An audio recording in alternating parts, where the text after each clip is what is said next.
Kitchen कसं असावं याच्यामधील माहिती देतो. स्वयंपाकघर कसं असावं, सर्व अन्न तयार करण्यात येणाऱ्या ज्या आहेत त्या जागेच्या भिंती व फरशा ह्या टाईल्सच्या पाहिजेत. भिंत आणि फरशी म्हणजे खालची हे दोन्ही लागणार आहे. फक्त तुम्हाला खाली टाईल्स असून चालणार नाही, भिंतीला पण टाईल्स लागतात. त्या वॉशेबल असाव्या लागतात, कारण ते वॉश करता आलं पाहिजे. त्याच्यातून कोणत्याही प्रकारचं मिक्सचर होणार नाही, अडल्टरेशन होणार नाही किंवा पॉयझनस सबस्टन्सेस जाणार नाही हे अपेक्षित आहे. ते अशोषक म्हणजे नॉन परमिएबल असावं, त्याच्यातून पाणी काही जाताना नाही हे बघावं लागणार आहे. त्याचबरोबर त्या धुण्यायोग्य असाव्यात हे असं नाही. हे करताना पुरेशी हवा खेळती पाहिजे तिथं. यांत्रिक वायू विजन व निर्वातन प्रणाली बसवली पाहिजे, ज्याला एक्झॉस्ट आपण असं म्हणूया. त्याचबरोबर एक्झॉस्ट चिमणी असणं अपेक्षित आहे किंवा हुड खाली करावीत असे अपेक्षित आहे.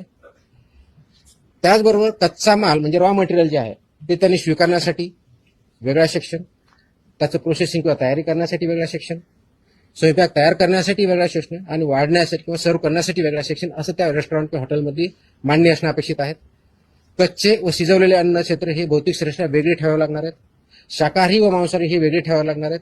आणि हे काम करत असताना स्वयंपाकगृहात प्रवेशद्वारी पाणी, द्रवसाबण, टॉवेल, ड्रायर अशी व्यवस्था पूर्णपणे असणं अपेक्षित आहे. सो दॅट तिथं ज्यावेळेस कोणता ग्राहक जाईल तर त्याला ह्या गोष्टी अवेलेबल पाहिजेत, जेणेकरून जेवताना किंवा तिथलं फूड कंझ्युम करताना त्याला ती फॅसिलिटी असणं अपेक्षित आहे. त्याचबरोबर पेस्ट कंट्रोल हे मॅन्डेटरी आहे. हे एकाच एजन्सीवर त्यांनी टायप करायचे आणि ती व्हॅलिड असली पाहिजे, रजिस्टर्ड असली पाहिजे, अशाच एजन्सी ती डिप्लॉय करायच्या. त्यांनी पेस्ट कंट्रोल रेग्युलरली करून घ्यायचं. त्याचबरोबर अन्न तयारी क्षेत्रात इलेक्ट्रॉनिक फ्लाय ट्रॅप बसवावेत, त्याची साठवण, अन्नाच्या ठिकाणी उंदीर, झुरळे, माशांचा प्रादुर्भाव शून्य असला पाहिजे. ते कोणत्याही परिस्थितीत ऍक्सेप्ट होऊ शकत नाही. It's absolutely not acceptable as per the rules and regulations. जसं की आता तुमच्या याच्यामध्ये सांगितलं की हॉट फूड म्हणतो, गरम जेवण म्हणतो, तर त्याचं टेम्परेचर किती आहे हे पण ठरलेलं आहे.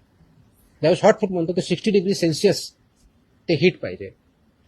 तुम्ही म्हणलं की कोल्ड तर 4 डिग्री सेल्सिअसचं पाहिजे. तुम्ही म्हणलं फ्रोझन तर -18 डिग्री सेल्सिअसचं पाहिजे. तर ह्या मॅन्डेटरी गाईडलाईन आहेत.